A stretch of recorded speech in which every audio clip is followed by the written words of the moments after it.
turn the mic on. Can you hear me? Right, there's so much to say. I don't know where to start, really. First of all, I'd like to thank everybody for coming along this evening, but also the people who've organised it, as always. Alan Shipman, the chairman of East Midlands, and all the other people that have been involved in organising it, and Alan Graves for chairing it this evening. And of course, let's just say something about the speakers. Margot Parker, she's in actually an awful lot of pain, that's just why she can't stand up, but she's a stalwart of UKIP. She's one of my remaining faithful MEPs in the Parliament, and she's here tonight rather than picking up another 320 euros tax-free in Brussels, as some of our erstwhile colleagues are.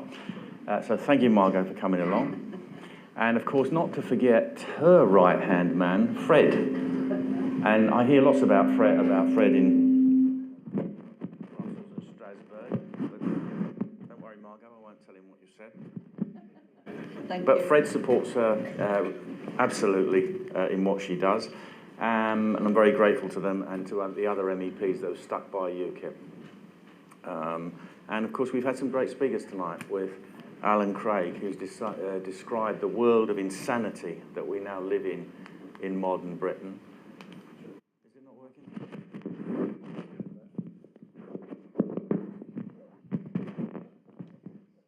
Right, okay, I'll try not to sneeze as well.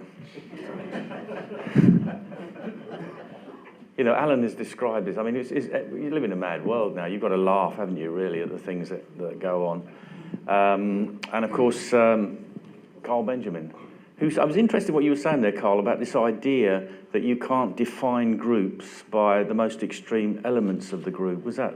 This philosophical idea? Well, yes, you see, because the Nazis got a very bad press because of the SS, I have to say. I really don't think we should be comparing the Muslims to Nazis. No, I wasn't. I was just making the logical conclusion of that, which is... In terms of religious groups, I think that's a bad idea. Well, I'm sure you all want to know what's happening on Brexit, don't you? Yes. So do I. Can anybody tell me? Everywhere I go, I went to the dentist this morning, he said, do you want to talk about Brexit? I said, no, just do the teeth. Everybody says the same thing. Well, where shall I start on Brexit? Well, it's got to be an unparalleled national humiliation in our country's history.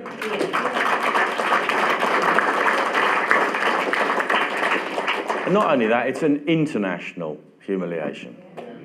Now, I made the comparison, which I don't think is quite fair, with Neville Chamberlain, who went off, I believe, 3 times to try and get a peace agreement with Herr Hitler in 1938, 1939. But he was doing it with good intent because Britain wasn't prepared for war. He really wanted to try and achieve a peace settlement, and he wanted to try and buy us some time. And he probably knew in his own heart that wasn't going to work, but he knew we weren't ready to fight a war. And he did it 3 times and came back and waved his worthless bit of paper, and we all know what happened after that. We have a Prime Minister now that doesn't want to actually do what the people want, which is to free us from the European Union. And she has made not 3 trips to Brussels, but in Strasbourg, but countless trips now. We've all lost count of the number of times. She's back there today, and they say that she'll be back there next week. We all know why we had a referendum back in 2016. Political reason and a philosophical reason, if that's the right word. The political reason was because UKIP forced that referendum through its electoral threat. It had spent the previous 23 years campaigning to get out of the European Union, and the referendum was Plan B, by the way. Plan A was to get a patriotic government to actually take us out, which has always been my preferred option.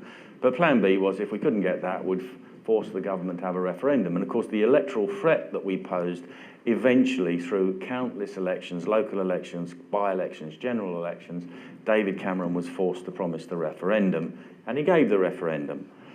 And that was the political reason for it happening, but the other reason was because there was an unresolved question. And it wasn't just about UKIP, it was Parliament itself. Right from the start, we were taken in on the basis of lies. It was taken in on, I think, I can't remember quite the last vote on the European Communities Act, but it may have been as low as 3 votes. So there's always been a conflict, even in Parliament. And you know, the Labour Party was against membership of the European Union right up until about 1987, even a bit later, until when Michael Foot went.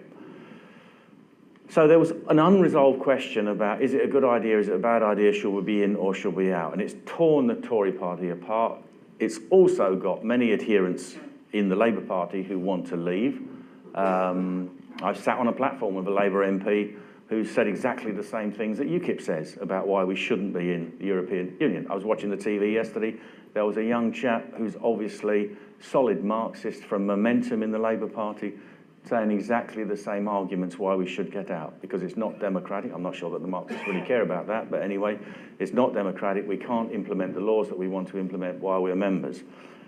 And so what not just the political reason why it happened, but if it's the right term, the philosophical reason, was because they had to resolve this problem. Now, Parliament, when it was first formed after the Magna Carta, it was called the General Council of the Realm. The king called representatives of the country, and it wasn't meant to be democratic, but it was meant to be representative of the different parts of the country. First Parliament's about 1220s, proper Parliament 1265. General Council of the Realm. They only represent the people. Whether they're elected or not, in those days they weren't, but they did. When Parliament can't agree, as it couldn't over a period of 40-odd years, they put it to the proper General Council of the Realm, which was the people, and said, what do you want to do? And the people said, we want to leave, by a very large majority. And that majority was achieved in the face of a relentless propaganda campaign by all the political parties, by the mass media, by the international establishment, you know, the World Bank, WTO, all of them had their say. Even President Obama came across to threaten us in our own country and tell us what we should do. We had that disgusting murder of Joe Cox a week before the referendum, and the media used that to try and infer that people who wanted to leave were somehow on a par with this crazed killer. Nevertheless, we won. So what do you think should have happened afterwards? We should have left. What's happened since? We have had 2 years and 9 months of the same politicians who said they would honour the result of the referendum, doing everything they possibly can to make it not happen. We had to wait for another 10 months from June 2016 until March, 9 or 10 months before Article 50 was even triggered. Then we had to wait till the summer before David Davis went off to talk to the European Union. He didn't last long. He resigned because things were going on behind his back, and he had enough integrity to resign. We had Dominic Raab step in as the next Brexit minister, and even he was forced to resign because things were going on behind his back. And now we've got the cabinet in uproar because they feel that things are going on behind their back. And what have we actually ended up with after this long process? Well, if you go back to the summer, last summer, you had the Chequers Agreement, where Mrs May came back and tried to foist this on her cabinet. I think that was what prompted David Davis to actually resign. And now we understand that that was actually written by the Germans, that Mrs May consulted Mrs Merkel and they came up with a plan which Mrs May then tried to get past her own cabinet, and that was rejected. Well, eventually, of course, we've ended up with the withdrawal agreement. Parliament has already rejected that twice, and now the Speaker, who is also an avid Remainer, has invoked this obscure 400-year-old rule that says they can't vote on it a third time. Parliament is only supposed to vote on one thing, or if they vote on something and reject it, it can't be raised for another 12 months. Notwithstanding the fact that this is the most important political issue facing the British public, he's refused to let that go. So Mrs May is in another crisis whereby she has to go away, talk to the European Union and try to change the withdrawal agreement in some way in order to allow it to be voted on in Parliament. But why has Parliament rejected the withdrawal agreement? It's not because it's bad, it's because it isn't bad enough. And it is pretty bad, believe me.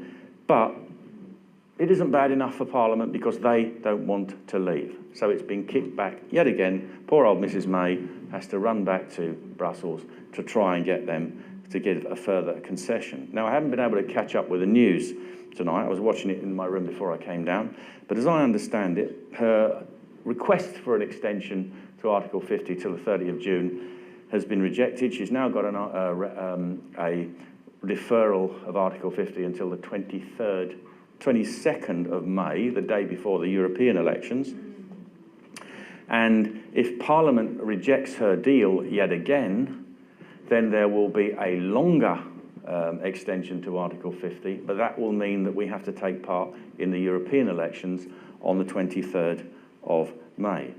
And that seems to be where we are now. Now, the reason that Mrs May wanted to extend, in my opinion, Article 50 until the 30th of June was that would mean that Britain couldn't take part in the European elections because it'd be too late. You know, oh, well, we're leaving on 30th of June, so therefore what's the point in having European elections? The people wouldn't get a chance to register their vote again to leave the European Union, which will be given to them by UKIP, of course. The Tory party would, of course, probably get annihilated in that election. So that hasn't worked, but she's got it up until the 22nd of May. And what the European Union has said to her as well, if you can't get this thing through next week, then it'll have to be extended even longer, and then you will have to take part in the European elections. That's my understanding at the moment. And of course, is Parliament going to vote for it? Well, why would they vote for it? Because they don't want to leave anyway. They want to stay in. What could happen is that it's such a mess that nothing happens between now and the 29th of March, that Parliament doesn't vote on the withdrawal agreement, that the European Council is so fed up with the UK that at least one of the members decides it's not going to allow us to extend Article 50, and then we would just leave on the 29th of March, because the withdrawal agreement says the 29th of March. Bear in mind that can be changed within the legislation. There is that proviso in the legislation that allows that to happen. But the Article 50 itself says that if there is no withdrawal agreement reached 2 years to the day after you have triggered Article 50, then the treaties cease to apply and we leave. That may happen, but I wouldn't put any money on it. I don't think that is what's going to happen. But who knows, maybe God is smiling on us and that is what will happen. Now, the withdrawal, I'll just say a quick bit about the Withdrawal Act itself and the withdrawal agreement, because it's so appalling anyway. I mean, what does it cover? We've still got to pay them lots of money, £39 billion a year, plus more money, I'm sure, hidden behind that. We're still going to have to obey lots of their laws. We're still going to have the jurisdiction of the Court of Justice of the European Union. They will be able to impose taxes on us through changes to VAT if they so wish. We won't be able to negotiate any independent trade deals. And this whole thing will be litigated through this transition agreement, and the agreement itself will be decided by an arbitration panel of 5 people. So the chances are that we're going to win any arguments in a panel of 5 people, most of whom will probably Remainers anyway, is extremely unlikely. And what people forget is that the withdrawal agreement is mostly about dealing with our withdrawal. What has to come after that is the relationship agreement.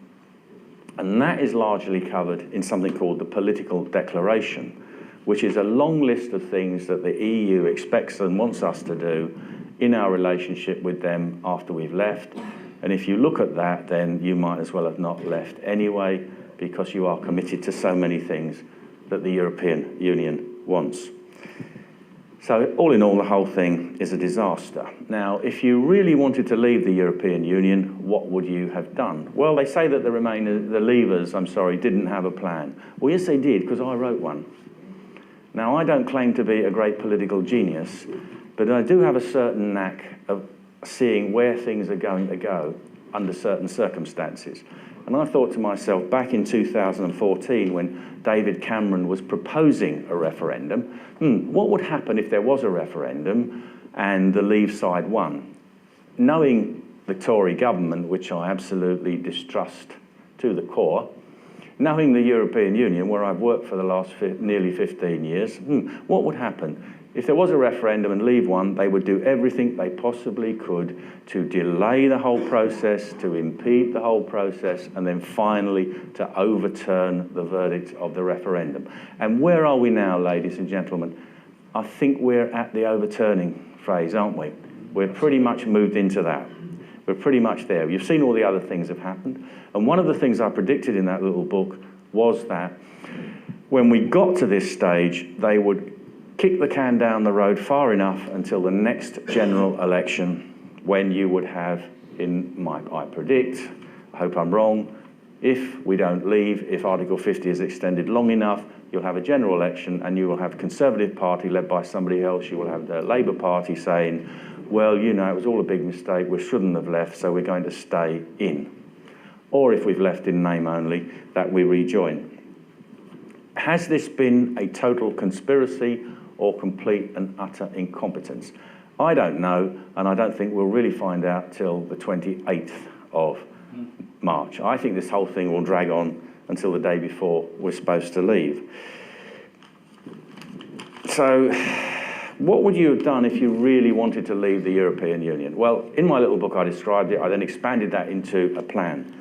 And don't forget, I haven't got thousands of civil servants behind me. I had a few people able to give me some research, give me a bit of input. But again, you don't need to be a political genius. You're dealing with people who don't want you to do something. So what do you do in that circumstance? You steal a march on them and you do it first before they can stop you. You would repeal the 1972 European Communities Act as a first step and not a final step. That should have been done the week after the referendum. It's never too late to do it, but you would repeal it. I'd tear up the withdrawal agreement if I was Prime Minister, if we're going to play fantasy Prime Ministers. Tear it up. Parliament should repeal the 1972 European Communities Act, which of course they don't want to do, but never mind. You would then say to the European Union, we just left under our law, we're no longer members of the European Union, but don't worry, because all of your law stays in place, because it's all been transposed as acts of Parliament or regulations. And indeed, Bill Cash, the Conservative MP, wrote a draft bill that said exactly that. And I used it as Appendix 1 in my plan because he'd already done the work. We leave, we then tell them how we are going to repeal and amend legislation. Because last time I got a figure from the European Parliament Library, there were about 175,000 bits of legislation, if you count every jot and tittle of everything that's ever gone through. You can't disentangle yourself from that in 2 years. It's impossible. But what you would do is say, number one priority, tariff-free trade. We offer you tariff-free trade on the same terms you've got it now. Do you want it? If not, we'll go on to WTO terms, which of course most of the world trades on WTO terms. We'd actually probably be a bit better off if we did that than standing under the European Union treaties. We can do that. Your choice, because you're going to make the choice. The EU will have to decide if it wants to do that. We can't make them. But we give them a week to think about it. Let us know what you want to do, and you can do that. And I think that would work quite well. Citizens' rights, the next big thing that everyone's concerned about. You can have the same rights that you've got now, providing our citizens get the same rights, and we can draw up an agreement for that. They're actually getting the much better end of the deal because there are approximately 3.2, 3.3 million European citizens in the UK. There are approximately 800,000 UK citizens on the continent. Most of our people are either in gainful employment or they're pensioners living in Spain in the warm weather. We've got an awful lot of people who come here because we have things they don't. We have the National Health Service, we have free education, we have a benefit system. We have all kinds of things that if you live in Eastern Europe, you have to pay for example. There is no health service. There's no public housing in countries. And if you try going to Greece and asking them for a public, somewhere, a council flat, health service and benefits, I don't think you're going to get very far. So it's not surprising that a lot of those people come to our country. So they'll be actually getting the much better end of the deal. After that, you look at lots of other practical things, which a lot of them could be solved very quickly, like this nonsense of aeroplanes falling out of the sky. That could all be resolved pretty quickly. with agreements on air traffic control and all the rest of it. So that's what you would do if you really wanted to leave. But of course, our government didn't want to leave and still doesn't want to leave. And our Parliament, that's the big problem. Our Parliament doesn't want to leave. Try and widen the discussion here. What's the problem with our politicians? Well, Brexit was far more than about the EU. I do agree with some people about that on the other side of the argument. It was about far more than the EU. The EU is bad enough, of course, and the core argument for getting out is that it's not democratic and we want to control our own destiny through our own elected parliament, making our own laws. And of course, I believe that economically we'd be a lot better off outside the European Union. That's another argument. But really, what it did, Brexit didn't create divisions in British society. What it did is shine a light on existing divisions in British society, which we may have not been fully aware of until that light was shone. We have a media and political class that share certain utopian dreams and ideas about the society that they want to live in, which are not shared by millions of people underneath that political and media class. And let's just say a few things about what that looks like. Well, their attachment to the European Union is a kind of philosophical idea that Plato described in the Republic. Democracy doesn't work. So what you do is you have rule by what he called philosopher kings, wise, all-knowing politicians and technocrats who know much better than the ordinary people what's good for them. And that's the way they think about the EU. The Commission, under nice men like Mr. Juncker, Mr. Tusk, with brilliant political minds like Mr. Verhofstadt. These people are so much better at governing your lives than somebody you elect and is answerable to you than you can sack. Oh, that's a dreadful idea. We have to be governed by the European Union. They are attached to being governed by a foreign power because they think that is going to be so far superior to being governed by their own elected representatives. And economic prosperity. They actually believe that having a centralised economy in Brussels is so much better than your own politicians and your own business leaders trying to run your own economy. And they hold to that idea, even in face of all the evidence to the contrary. The European Union is declining as an economic zone in comparison to other parts of the world who are actually increasing their prosperity. And of course, you have the Eurozone, which has caused so much devastation in countries across Europe because it's a politically driven idea, not an economically driven one, whereby you say that 28 different countries, I think there are about 19 members of the European single currency at the moment, but the plan is that everybody should be in it. They all need the same external exchange rate. They all need the same internal interest rates. And what has that produced? Massive economic problems in countries like Greece, Spain, Portugal, Italy. And look at the horrendously high youth unemployment. That is a tragedy that these kids, in the years when they need to be on the employment ladder and forging their careers, can't even find jobs. I think it's up to about 50% or something in Greece. It's an absolute tragedy, and it's worse than that. It is a crime because though it didn't have to happen, it's happened because of this artificial construction called the European single currency. But that is something that our elites think is a good idea because it's come from these wise, all-knowing technocrats in Brussels who know so much better than we do. What are their other ideological commitments? Well, they think that mass uncontrolled immigration is a great thing and a desirable thing, and we must have it. They're completely committed to the idea of the multicultural society.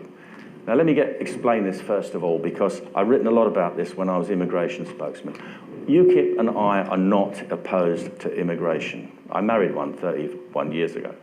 There is nothing wrong with some immigration where you have a selective immigration policy where people come in that you think will integrate into your society in appropriate numbers.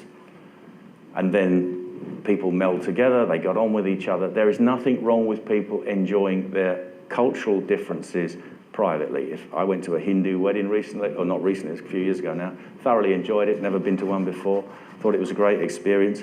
People can enjoy other cultures provided it's done on a voluntary basis and it's something that people do in their private life. What we've seen is state-sponsored multiculturalism, where we have foreign languages, not to help people learn English, but where they exist in parallel in schools, in hospitals and places like that across the country, which means that people don't assimilate, they don't integrate. But they are committed to all of this. They think it's a wonderful idea. And of course, we've got political correctness, which we now know, we understand to be a culturally Marxist idea, which is to break down people's national identities, their identities of their own cultures, in order to all assimilate into this great new culture that they think is going to be created. And of course, as Alan so well described, we are supposed to accept insanity as sanity, and if you don't, then you are in danger of being arrested for a hate crime.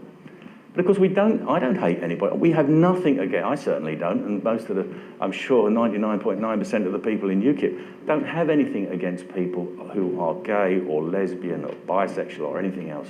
I made a good joke in the European Parliament once, which got me in the paper, because on a Monday night, it's a very bad time to actually do emails, because you're very tired after a long journey. Parliament has an opening session, you go in the bar, you have a couple of drinks, you go up and look at your emails, and I saw this email come round and it said, all of the assistants in the Parliament were going to hold an event in Strasbourg where it was gays, bisexuals, lesbians, and they listed all of these things out that they were going to go and have a celebration for in this bar or wherever it was. So I emailed back and I said, I think you've forgotten one very important group here.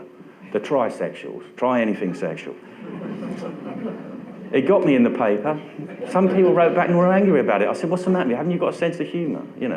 But anyway, a lot of these people don't. But we don't have problems with anybody. We've had, I think we had the first 6'7" transsexual lady. Oh, sorry. Yes, she was a lady. Sorry, I've got that bit wrong. I don't want to be prosecuted. As one of our MPs in the first term. Which other party's done that? I don't know. I don't doubt it very much. So we don't have a problem, but the problem is when, as Alan has described, when its ideas are being forced on people which they have to accept against the evidence of their own eyes and their own normal, sane intelligence. Now, if somebody walks down the street dressed as Napoleon, will you be arrested for a hate crime if you don't address him as Monsieur l'Empereur? And I'm not saying that you shouldn't address somebody in the way that they want to be addressed, because why not? It's polite. Why wouldn't you do that? And I've met them, you've met people who you think, is that a man dressed as a woman? But you say hello, and you refer to a she because that's a polite thing to do. But we've moved beyond that now. We've moved way beyond that now, where people are going to face the possible, you've seen the thing this week, which I tweeted on, about a lady writer, journalist on a TV programme who misgendered some other lady's son who decided that he should be a girl. And of course now she faces possible prosecution, although I understand that the case has now been dropped. I saw a very funny tweet as a result of that, where somebody said, this morning I got up and my 2-year-old child addressed me as Daddy. I reported to the police for misgendering me. I mean, you have to make a joke about it, because otherwise you just exist in a completely crazy world. So we have political correctness, which is one of their great passions.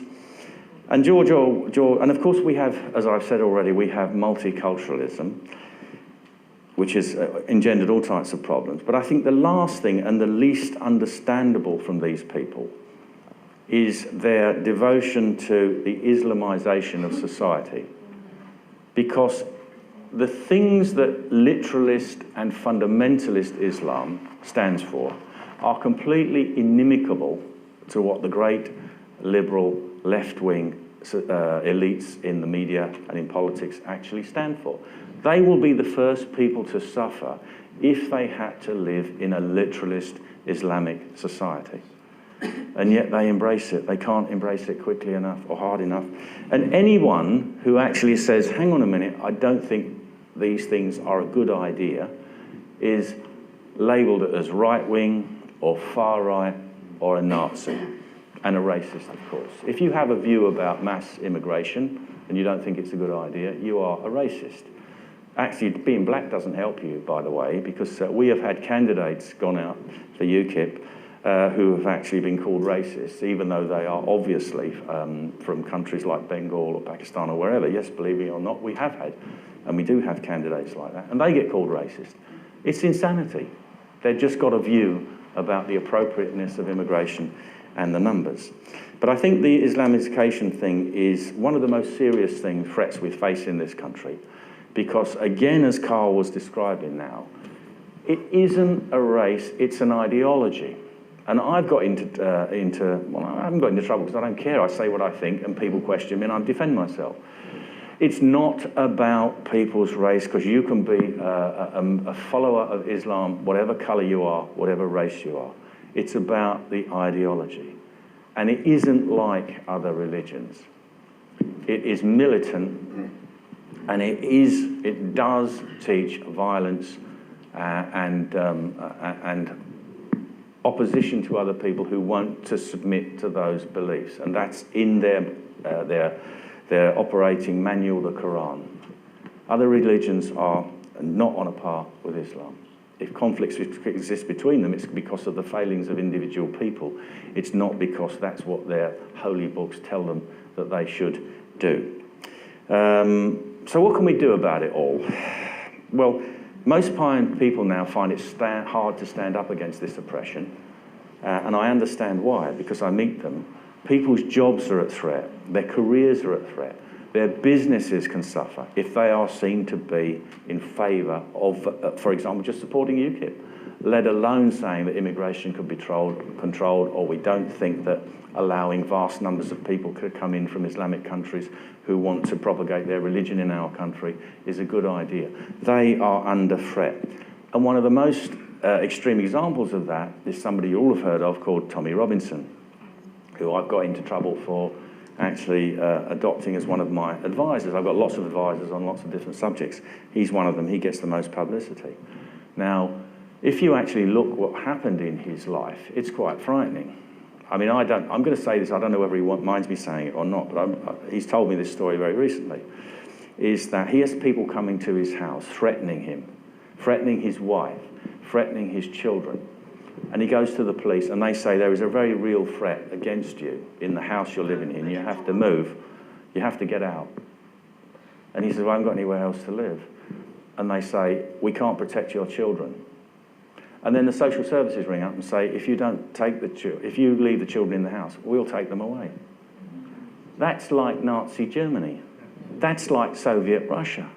That's what that man faces. And every time I meet him, he's in a good mood, he's jovial. I wouldn't, I'd be cracking up, I'd be in a terrible state. But he's got such tremendous courage and fortitude in this. I don't know how he does it, but he is. And what's his crime? His crime is standing up and speaking the truth about certain things. And I tell you why they don't want him doing what he's doing. It's because he is going to research, and he is doing that, and that's part of the reason why I'm associated with him. He's going to use his journalistic skills to go around and uncover not the grooming gangs and what they did, but the local authorities and the police who were complicit in allowing this to happen, who didn't do their duty. Why didn't they do their duty? This is why I believe, and he believes, that they are clamping down on him the way that they are. It's not so much about the crimes that have been committed, but where those crimes lead you to other people who should have done something about it and didn't.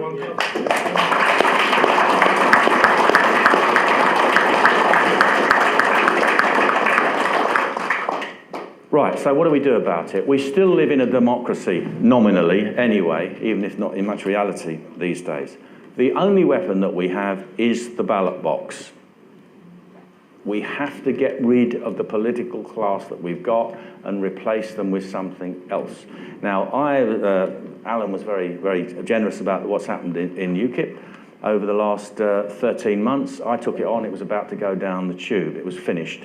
I had MEPs now who walked off to the new party, I can't remember what it's called. It was run by a lady who had to resign yesterday because she was accused of being racist and far right. I think she'd accused me of that as well before, so it catches us all in the end. They were telling me UKIP was finished, walk away. And one of them said to me, "Oh, Gerard, you were a founder member. Why don't you take the party over and close it down? You're the best person to do that." I said, "You've got to be kidding." I said, "You think I've just spent the last 24 years of my life doing this in order to close the party down?" And the reason I took on the interim leadership is not because I wanted to be a leader. I would have much preferred somebody else to do it, but there wasn't anybody. Nobody was prepared to do it.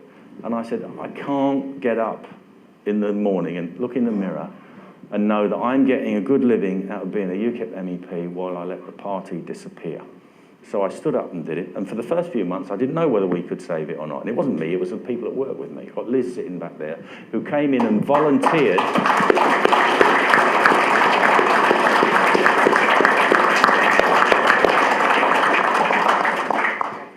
In the early days, I had nobody working for me. Liz took her annual leave off a day every Friday for the first few weeks and came in and worked for me in her holiday time on a Friday to clear all the emails and all the other stuff that I have to deal with. And she's been a fantastic support for me. And I've got other people as well, obviously, in the NEC, in the party. And I can't sing highly enough the praises of the 8 or so people who work at Newton Abbot, because without them, there'd be no party.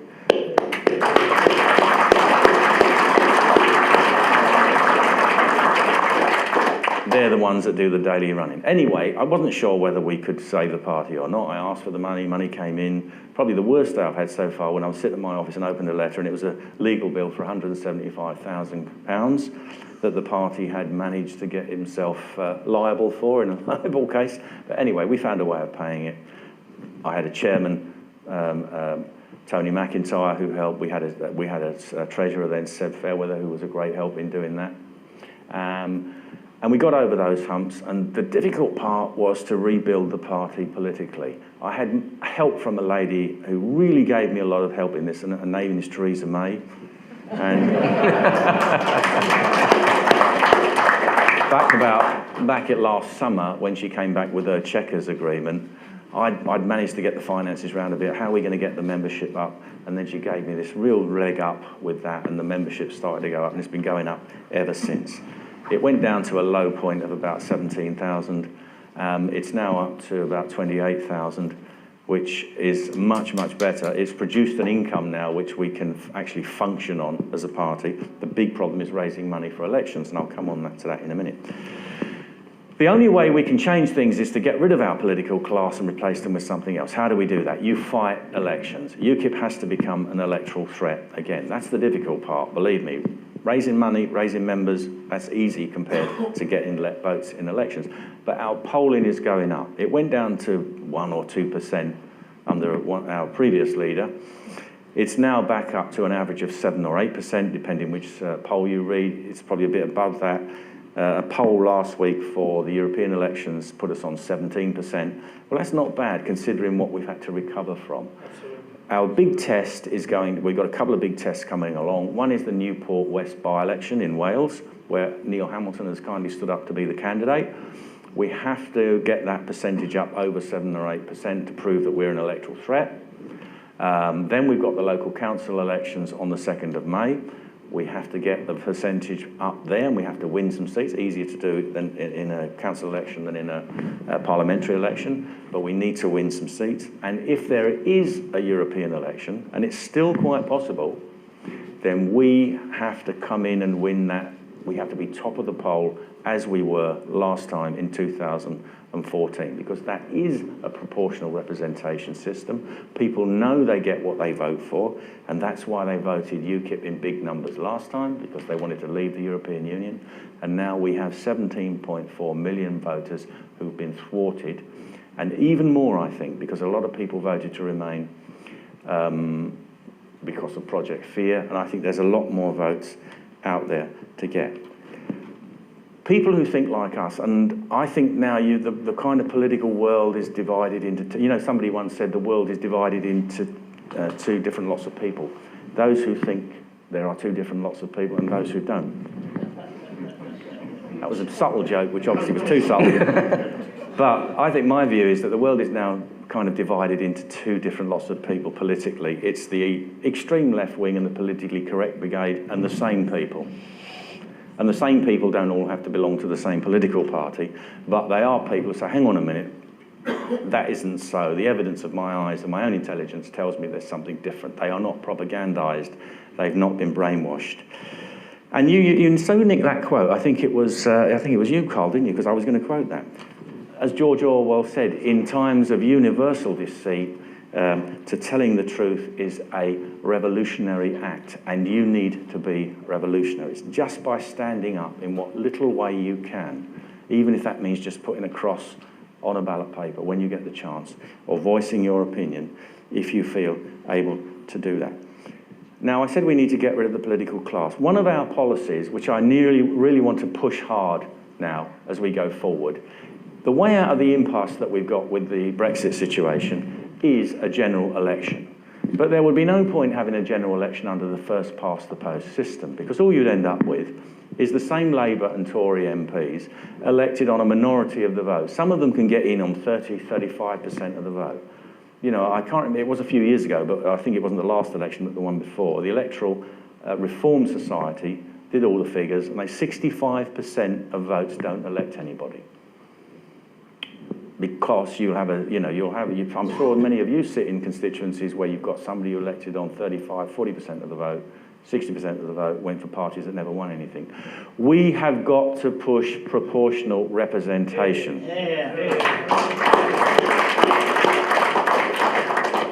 Because that is the only way things will change. In our group in the European Parliament a few years ago, I sat with a chap called Matteo Salvini. He then went into domestic politics, got elected for the Liga in Italy. He's now the equivalent of the Home Secretary, I think, and he has reduced illegal immigration by 90%. If he lived under a first-past-the-post system, he'd still be sitting in the European Parliament wondering how he can change things. We have got to push for PR. Our political system is rotten to the core, and the only thing that's going to change it is new people in Parliament, and while we're at it, we can abolish the House of Lords and get rid of that lot.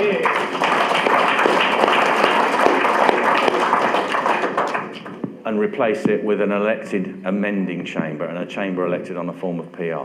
So I have got a tremendously difficult job, which is to make sure that UKIP survives. That's easier than it was, but also to get in votes, because all the good things that you do don't count unless you can win votes from the public. And that's our next big challenge. And when we start becoming an electoral threat again, then we can start saying that these are things that have to change. And the first thing that has to change is the electoral system. So please do whatever you can. We need people in Newport West. We still need candidates in the local elections. They will need some help with a bit of money or delivering leaflets.